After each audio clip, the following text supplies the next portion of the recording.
তো গাইস এই ভিডিওটা আসলে আমার অনেক দিন আগেকার করা ভিডিও। তো আজকে এই ভিডিওটা আপনাদেরকে দেখাই আমার আগের বাড়িঘরটা কেমন ছিল আর এখন যে বাড়িঘরটা ভাঙ্গা দিয়েছে, ভাঙ্গা দেওয়ার পরে কি অবস্থা হয়েছে। তো আপনারা পুরো ভিডিওটা দেখেন। তো গাইস এই দেখতে পারতেছেন এটা হলো আঙ্গের পুরা বাড়ি। এটা এই যে দেখতেছেন এটা ছিল বড় ঘর, যে ঘরে মা আব্বা থাকতো। আর ওই আরো গাইস দেখতে পারতেছেন বড় একটা ফুলের করে ঘর ছিল বাউন্ডারি। আর এই যে জায়গাটা যে দেখতে পারতেছেন এই জায়গাটা ছিল আমাদের বাড়ির পাশেই একটা কামরাঙ্গা গাছ। এখানে আমরা সবসময় বসে আড্ডা দিতাম।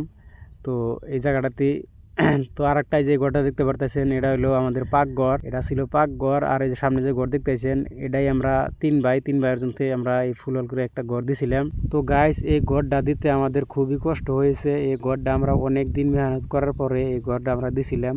তো এই ঘরটা সরকারে ভেঙে দিছে গাইস। এই রুমটা যে দেখতেছেন এটা ছিল আমার রুম। এই রুমেই আমি থাকতাম।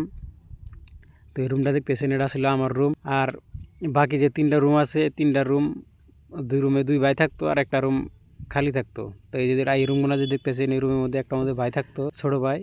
দুইটার মধ্যে দুই ছোট ভাই থাকতো আর রুমগুনা খালি থাকতো। তো গাছ দেখলেন এটাই আঙ্গের বাড়ি ঘর। তো ওই যে ওই ঘরটা দেখতেছেন হাপল ঘুরে যে ঘরটা, ওই ঘরটার মধ্যে মা বাবা থাকতো। তো গাছ এই সেই কামারাঙ্গা গাছ, যে গাছতলা সেই বাইকটা আসছিল, আমরা সবসময় বসে থেকে আড্ডা দিতাম। আর এই যে জায়গাটা দেখতে পারতেছেন এই জায়গাটা আসছিল আমাদের পাকঘর।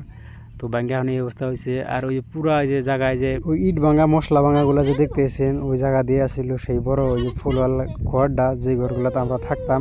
আর এই যে লালমাটি যে দেখতেছেন গাইস এই যে জায়গাটা, এই জায়গাটাতে আসছিল সেই বড় ঘর, যে ঘরে মা আব্বা থাকতো।